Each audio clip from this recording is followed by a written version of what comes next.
Hello friends, welcome to our channel.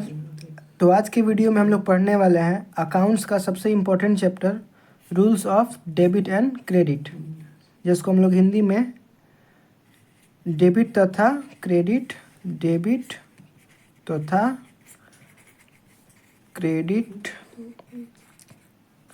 का नियम बोलते हैं।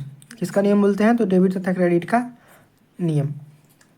ये जो चैप्टर है हम लोगों का पूरे अकाउंट्स में सबसे इम्पोर्टेंट चैप्टर है, क्योंकि अगर आपने ये चैप्टर को पढ़ लिया तो पूरे अकाउंट्स आपके लिए इजी हो रहेगा, और अगर तो पूरा अकाउंट्स आपको हार्ड लगेगा, क्योंकि ये चैप्टर पूरे अकाउंट्स में यूज होता है। तो इस चैप्टर पे हम लोगों को सबसे ज़्यादा ध्यान देना है। तो चलिए आज के वीडियो को स्टार्ट करते हैं। आज का हमारा चैप्टर है rules of debit and credit. Sir, अब ये पहले तो हम लोग जानते हैं डेबिट का मतलब क्या होता है।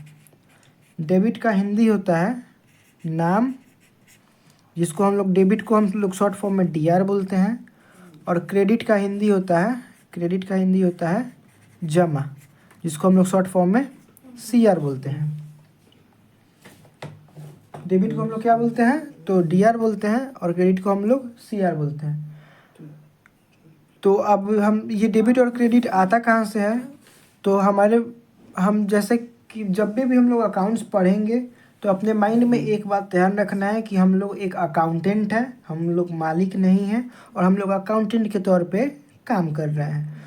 तो बिजनेस में एक दिन में बहुत सारी चीज़ें आती है, बहुत सारी चीज़ें जाती है, यानी बोले तो हम लोग बहुत सारी ट्रांजेक्शन्स होता है। कुछ सामान हम लोग खरीदते हैं, कुछ सामान बेचते हैं, किसी को पेमेंट करते हैं, किसी से पेमेंट लेते हैं। तो ये जो ट्रांजेक्शन्स होता है उसी को रिकॉर्ड करने के लिए डेबिट एंड क्रेडिट का रूल बना है। हम लोग हिंदी में और इंग्लिश में दोनों में पढ़ेंगे, क्योंकि अकाउंट्स एक ऐसा सब्जेक्ट है जिसका काम आप लोगों को कभी भी इंग्लिश में ही करना पड़ेगा, और इंग्लिश में ही ज़्यादातर होता ही है। तो इसको हिंदी और इंग्लिश, हिंदी में कॉन्सेप्ट समझेंगे और इंग्लिश में इसको बनाएंगे। तो डेबिट एंड क्रेडिट को भी हम लोग हिंदी में समझेंगे और इंग्लिश में बनाएंगे। तो ये दोनों आता कहाँ से है? तो डेबिट और क्रेडिट आता है ट्रांजेक्शन्स से। अब सर, ये ट्रांजेक्शन्स क्या होता है? तो बिजनेस में एक दिन में बहुत सारे चीज़ें आती है और बहुत सारी चीज़ें जाती है। बहुत सारी चीज़ों को हम लोग खरीदते हैं, बहुत सारी चीज़ों को बेचते हैं। हमारे बिजनेस में जो स्टाफ काम कर रहे हैं उनको सैलरी पेड करते हैं। हमारे ऑफिस में जो लाइटिंग का एक्सपेंस होता है, यानी लाइटिंग का खर्च होता है, उसको पेड करते हैं। तो यही बहुत सारी चीज़ें आती है और बहुत सारी चीज़ें जाती है। इसको हम लोग ट्रांजेक्शन्स बोलते हैं, और इसी ट्रांजेक्शन्स से आया है डेबिट और क्रेडिट। अब हम लोग डेबिट किसको बोलेंगे और क्रेडिट किसको बोलेंगे, इसको हम लोग जानते हैं। नॉर्मली देखा जाए तो अकाउंट्स का एक नॉर्मल सा फंडा है टी शेप। अकाउंट्स का फंडा क्या है? टी शेप, जिसमें हम लोग लेफ्ट साइड में डीआर और राइट साइड में सीआर बोलते हैं। क्या बोलते हैं? तो किसी भी नेम से हम लोग अकाउंट बनाएंगे तो लेफ्ट साइड होता है हम लोग का left side is debit and right side is credit. हम लोग अकाउंट बनाएंगे तो किसी भी अकाउंट में लेफ्ट साइड का डेबिट होता है और राइट साइड का क्रेडिट होता है। यानी कि लेफ्ट साइड में हम लोग डेबिट का अमाउंट लिखते हैं और राइट साइड में क्रेडिट का अमाउंट लिखते हैं। डेबिट और क्रेडिट क्या होता है? तो ये अमाउंट होता है जिसको हम लोग को ये पहचानना होता है कि वो डेबिट का अमाउंट है या क्रेडिट का अमाउंट है, और उसको हम लोग डेबिट में लिखें या क्रेडिट में लिखें। तो किसी का भी हम लोग अगर अकाउंट बनाएंगे तो उस अकाउंट में लेफ्ट साइड का जो कॉलम होगा, कॉलम मतलब होता है खंड, लेफ्ट साइड का जो खंड होगा उसमें हम लोग डीआर का अमाउंट लिखेंगे, और राइट साइड का जो खंड होगा उसमें हम लोग सीआर का अमाउंट लिखेंगे। अब चलिए हम लोग इसको अच्छे से समझते हैं। नेचर ऑफ अकाउंट डेबिट और क्रेडिट के लिए इसका नेचर बनाया गया है। ये दो टाइप का होता है। पहला ट्रेडिशनल और दूसरा होता है modern account and traditional account. अब सर, ये ट्रेडिशनल अकाउंट क्या होता है, मॉडर्न अकाउंट क्या होता है? ट्रेडिशनल का मतलब होता है परंपरागत। ट्रेडिशनल का मतलब क्या होता है, तो परंपरागत होता है, और मॉडर्न का मतलब होता है आधुनिक, जिसको हम लोग बोलेंगे पैटर्न। मॉडर्न पैटर्न पर यानी नए पैटर्न पर, नए पैटर्न पर आधारित। किस पे आधारित, तो नए पैटर्न पे आधारित। अकाउंट को का नेचर दो होता है, एक ट्रेडिशनल अकाउंट जिसको हम लोग परंपरागत बोलते हैं, जो कि पहले से चलते आ रहा है, और दूसरा होता है मॉडर्न अकाउंट, जो कि मॉडर्न के समय में यानी नए नए पैटर्न में जिसको बनाया गया है, मॉडर्न पैटर्न में जिसको बनाया गया है। ये भी अगर हम लोग इस ट्रेडिशनल अकाउंट को समझ लेंगे तभी भी हम लोग रूल्स ऑफ डेबिट और क्रेडिट का रूल्स पता चल जाएगा, और मॉडर्न अकाउंट पढ़ लेंगे तभी भी डेबिट और क्रेडिट का रूल्स पता चल जाएगा। सही है। तो चलिए हम लोग पहले किसका स्टार्ट किया जाए, तो पहले हम लोग मॉडर्न अकाउंट का ही पढ़ते हैं। मॉडर्न अकाउंट कितने टाइप का होता है, types, TYPES, types of modern account. Modern account कितने टाइप्स का होता है, तो 5 टाइप्स का होता है। पहला एसेट्स, दूसरा लायबिलिटीज, तीसरा कैपिटल, चौथा एक्सपेंसेस एंड लॉस, और पांचवा इनकम या प्रॉफिट। अब देखिए एसेट्स का हिंदी होता है संपत्ति। क्या होता है, तो संपत्ति होता है। लायबिलिटीज का मतलब होता है कर्ज या दायित्व। कैपिटल का मतलब होता है पूंजी, और एक्सपेंस या लॉस यानी कि खर्च या हानि, खर्च या हानि। इनकम एंड प्रॉफिट, आमदनी या लाभ। पहला एसेट्स क्या होता है, एसेट्स का डीआर, एसेट्स जब डीआर में हो, एसेट का डीआर इंक्रीज होता है और सीआर डिक्रीज होता है। अब ये क्या होता है सर, डीआर इंक्रीज होता है, सीआर डिक्रीज होता है, इसका क्या मतलब हुआ। तो देखिए एसेट्स का मतलब क्या होता है, संपत्ति। डीआर का मतलब बढ़ना और घटना नहीं होता है। डीआर मतलब नाम और सीआर मतलब जमा। एसेट्स का मतलब संपत्ति। संपत्ति जब बढ़ेगा तो डीआर होगा, कोई भी चीज़ बढ़ेगा तो डीआर, और कोई भी चीज़ घटेगा तो सीआर। इसको ध्यान में रखना है। संपत्ति जब बढ़ेगा तो डीआर होगा, संपत्ति जब घटेगा तो सीआर होगा। उसी तरह लायबिलिटीज़ जो है, लायबिलिटीज़ जब बढ़ेगा तो सीआर होगा, और लायबिलिटीज़ जब घटेगा तो डीआर होगा। इसी तरह ये तीनों इससे रिलेटेड है। ये एसेट्स का है, ये लायबिलिटीज़ का है, और ये हम लोग पढ़ने जा रहे हैं कैपिटल का। कैपिटल का भी सेम है, सेम एज लायबिलिटीज़। जब बढ़ेगा तो सीआर, जब घटेगा तो डीआर। सही है। ये काम किस पे करता है, तो पॉजिटिव नेगेटिव पे काम करता है। पॉजिटिव डीआर होगा और नेगेटिव सीआर होगा, नेगेटिव सीआर होगा। अब सर ये क्या होता है, पॉजिटिव नेगेटिव। तो पॉजिटिव मतलब होता है एसेट्स। एसेट्स मतलब संपत्ति। संपत्ति जब बढ़ेगा तो हमारे लिए पॉजिटिव है, डीआर होगा। संपत्ति बढ़ेगा तो हमारे लिए पॉजिटिव है, डीआर होगा। तो डीआर एसेट का एसेट जब इंक्रीज होगा तो हमारे लिए पॉजिटिव है, तो उसको डीआर बोलेंगे। और एसेट जब डिक्रीज होगा तो हमारे लिए नेगेटिव है। अब क्योंकि अगर मान लीजिए हम बिल्डिंग खरीद रहे हैं तो मेरे एसेट्स में तो बढ़ रहा है, तो वो मेरे लिए डीआर होगा। क्योंकि हम बिल्डिंग खरीद रहे हैं तो मेरे पास से एक और बिल्डिंग आ रहा है, तो वो मेरे लिए पॉजिटिव बात हुआ, तो इसलिए डीआर। और अगर हम लोग बिल्डिंग बेच रहे हैं तो वो हमारे लिए नेगेटिव बात होगा, क्योंकि हमारे पास से एक बिल्डिंग जा रहा है, तो इसलिए जब नेगेटिव बात हो तो सीआर। इसी तरह लाइबिलिटीज़ में भी आता है, कैपिटल में भी आता है एक्सपेंसेस एंड लॉस। एक्सपेंसेस में एंड लॉस में जब एक्सपेंस बढ़ेगा तो डी आर, और जब घटेगा तो सी आर। ये हो गया एक्सपेंसेस एंड लॉस। अब सर ये क्या बात हुआ, एक्सपेंस बढ़ेगा तो सी आर और एक्सपेंस घटेगा तो डी आर, एक्सपेंस बढ़ेगा तो डी आर और एक्सपेंस घटेगा तो सी आर। तो एक्सपेंस बढ़ेगा, अब कैसे बढ़ेगा, मान लीजिए हम कोई सामान खरीद के लाए, उसमें कुछ खर्चा किए, तो हम खर्चा क्यों किए, ताकि उसको बेचेंगे तो हमको बेनिफिट मिलेगा। खर्चा किए बेचेंगे तो बेनिफिट मिलेगा, यानी ये मेरे लिए पॉजिटिव है, इसीलिए डी आर। और अगर लॉस होगा तो वो मेरे लिए नेगेटिव है, क्योंकि खर्चा की और वो लॉस में चला गया तो वो मेरे लिए नेगेटिव है, नेगेटिव सी आर। यानी एक्सपेंस जब बढ़ेगा तो डी आर लॉस, और एक्सपेंस या लॉस घटेगा तो सी आर। उसी तरह 5th नंबर में है इनकम एंड प्रॉफिट। इनकम जब बढ़ेगा तो सी आर, और प्रॉफिट जब बढ़ेगा तो डी आर। प्रॉफिट जब बढ़ेगा तो सी आर, और जब घटेगा तो डी आर। ये इनकम और प्रॉफिट पे है। ये जो रूल है, अगर आप मॉडर्न अकाउंट पढ़ रहे हैं, मॉडर्न अप्रोच से पढ़ रहे हैं, तो इस रूल को आपको याद रखना है।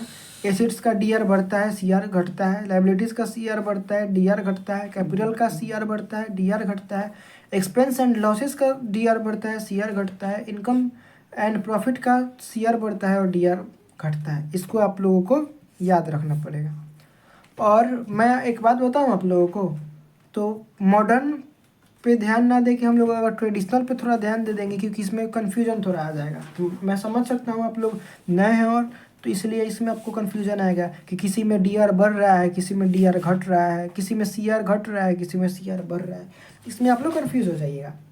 इसीलिए हम लोग मॉडर्न तो आपको हम पढ़ा दिए। अगर आपको मॉडर्न अकाउंट से बनाना है, मॉडर्न नेचर से बनाना है, तो आपको इसको याद करना पड़ेगा, ये पूरे रूल को याद करना पड़ेगा। और अगर ट्रेडिशनल से बनाना है तो हम लोग आगे पढ़ेंगे ट्रेडिशनल का। और मैं बोलूँ तो आप अगर ये याद करेंगे तो भी बढ़िया है, और ट्रेडिशनल अकाउंट से भी बनाएंगे तो भी बढ़िया है। अब डिपेंड आप पे करता है कि आपको कौन सा समझ में आ रहा है। लेकिन मैं बोलूँ तो ट्रेडिशनल अकाउंट बहुत ही ईजी होता है। तो चलिए हम लोग ट्रेडिशनल अकाउंट को समझते हैं। अब हम लोग पढ़ेंगे ट्रेडिशनल अप्रोच। अब ट्रेडिशनल अप्रोच क्या होता है, तो ट्रेडिशनल अप्रोच का 2 टाइप होता है। पहला पर्सनल अकाउंट, और दूसरा होता है इम्पर्सनल अकाउंट।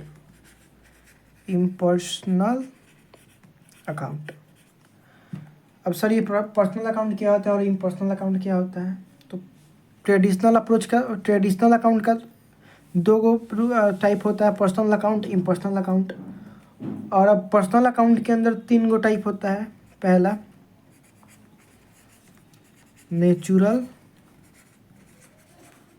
पर्सनल अकाउंट, दूसरा हो गया आर्टिफिशियल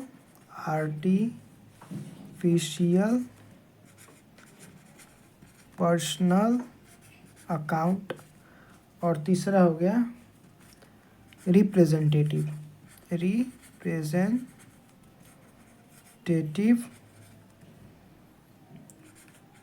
पर्सनल अकाउंट। और इम्पर्सनल अकाउंट का 2 पार्ट होता है। पहला रियल अकाउंट और दूसरा नॉमिनल अकाउंट। अब यहाँ पे अकाउंट को बनाने के लिए सबसे इजी कॉन्सेप्ट है, आप इसको और इसको ध्यान में रखिए। पूरा अकाउंट का डेबिट और क्रेडिट का जितना भी रूल्स होगा वो सब आपसे इजी से अच्छे तरीके से बन जाएगा। सर अब नेचुरल पर्सनल अकाउंट क्या होता है, तो नेचुरल पर्सनल अकाउंट में हम उस आदमी के नाम से अकाउंट बनाते हैं जो इसको भगवान ने बनाया है, यानी कि किसी के नाम से अकाउंट बनाते हैं। जैसे राम हो गया, श्याम हो गया, गीता हो गया, सीता हो गया, रीता हो गया, बबीता हो गया, किसी के नाम से भी। जैसे कि राम्स अकाउंट 1 नंबर का एग्जांपल है। सीताज अकाउंट इसी तरह किसी के नाम से बनाते हैं। सही है। इसके बाद दूसरा यानी कि आर्टिफिशियल पर्सनल अकाउंट में हम लोग किसका देते हैं, एग्जाम्पल 1 का एग्जाम्पल है ये, एग्जाम्पल ये 2 नंबर का है, artificial personal account. Artificial personal account अब सर क्या होता है? तो आर्टिफिशियल पर्सनल अकाउंट ये होता है कि इसमें हम लोग किसी के इस इंसान के नाम से अकाउंट नहीं बनाते हैं, किसी कंपनी के नाम से या फिर किसी ट्रेडर्स के नाम से हम लोग अकाउंट बनाते हैं।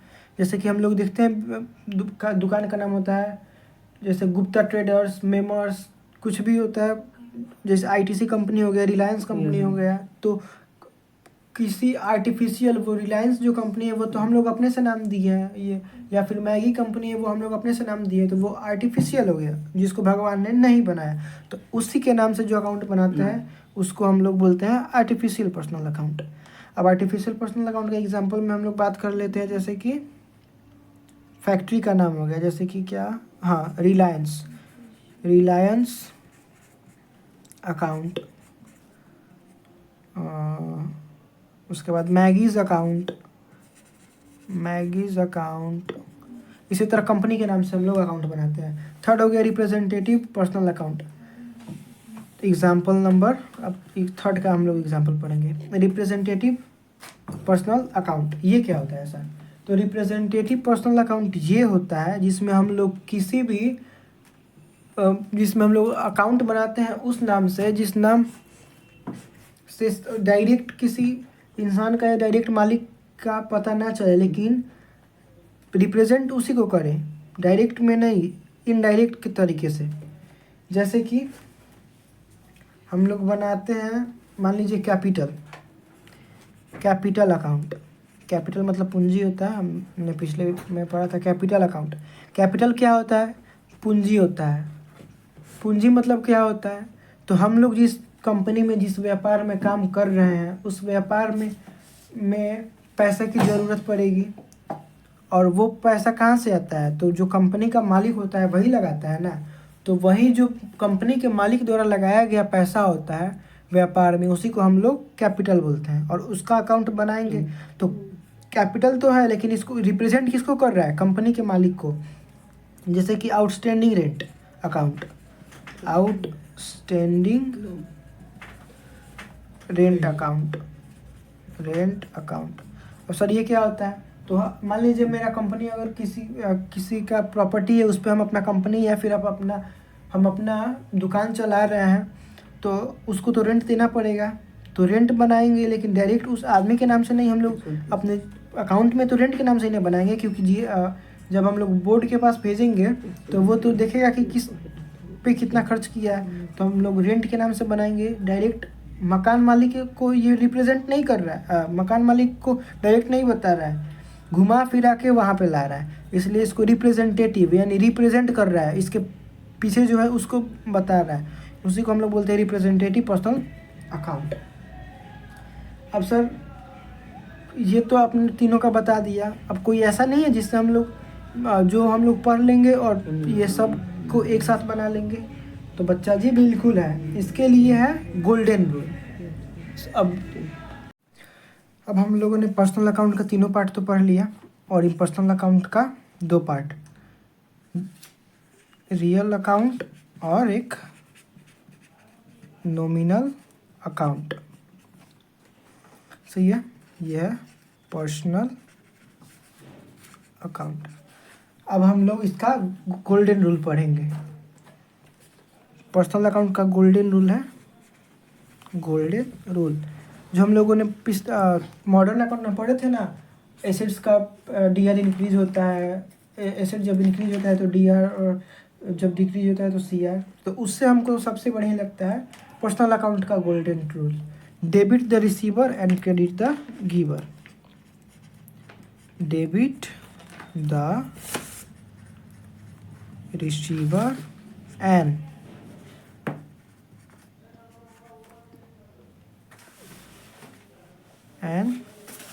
क्रेडिट द गिवर, यानी जो प्राप्त कर रहा है उसको डेबिट करो और जो दे रहा है उसको क्रेडिट करो। इसी तरह रियल अकाउंट, इसका भी होता है debit what comes in, debit what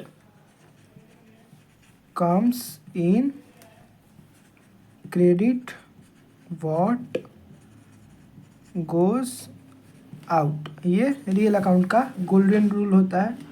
और बच गया नॉमिनल अकाउंट। नॉमिनल अकाउंट का रूल होता है debit all expenses and losses and credit all income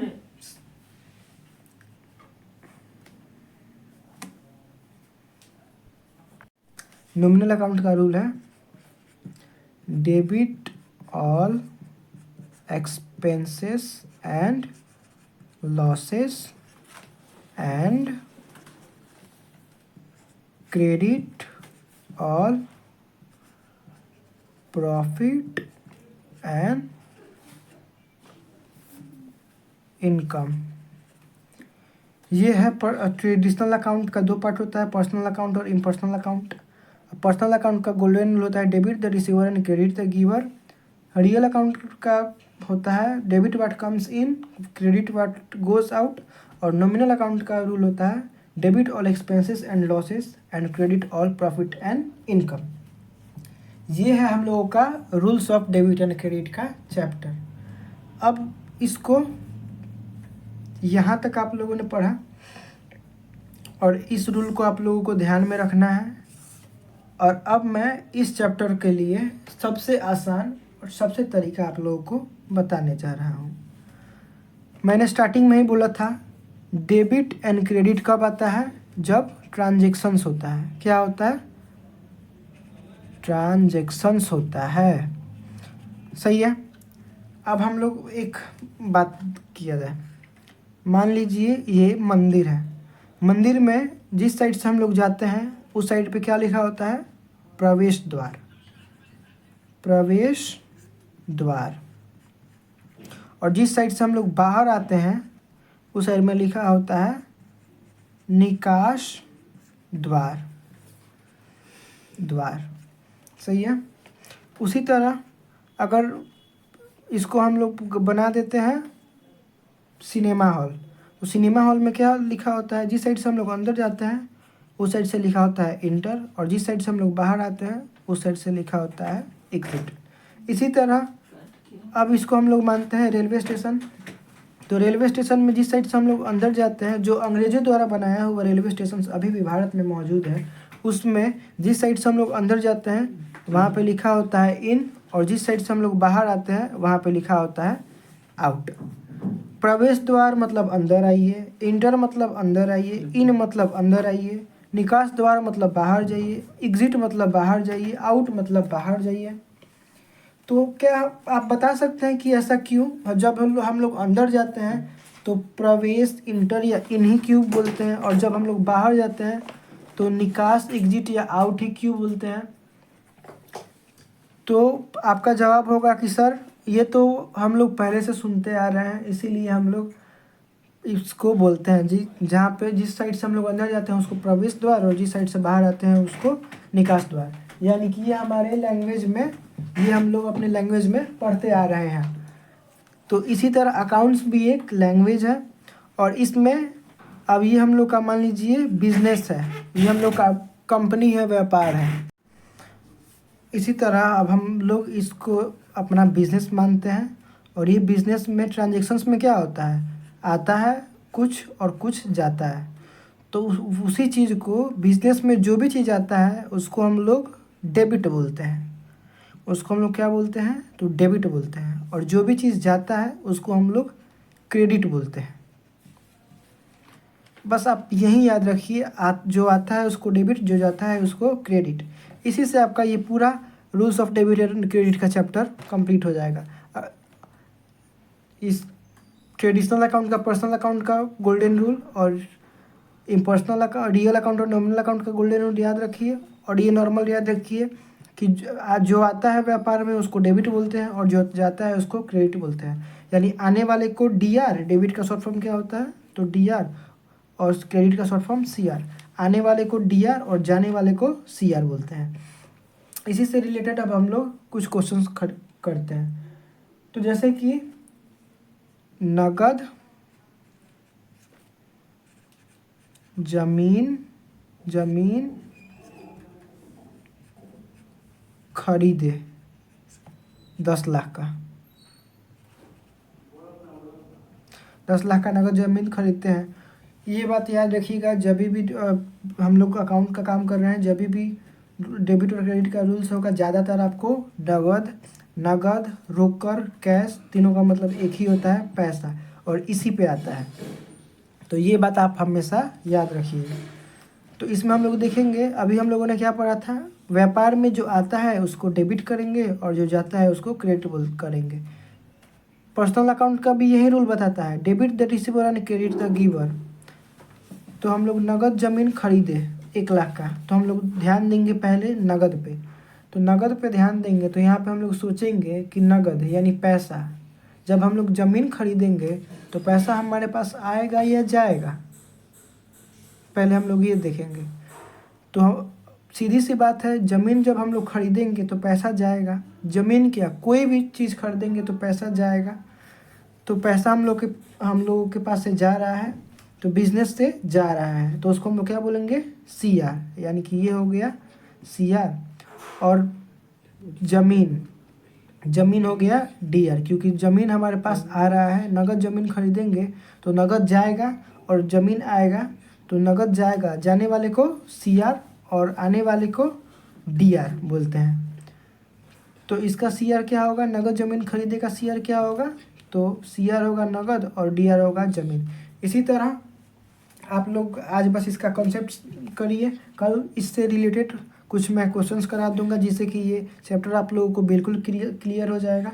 तो मिलते हैं हम लोग अगले वीडियो में। अगर आपको वीडियो अच्छा लगा हो तो वीडियो को लाइक और चैनल को सब्सक्राइब जरूर करें, ताकि हमारी अगले वीडियो की नोटिफिकेशन आपके पास पहुँचे।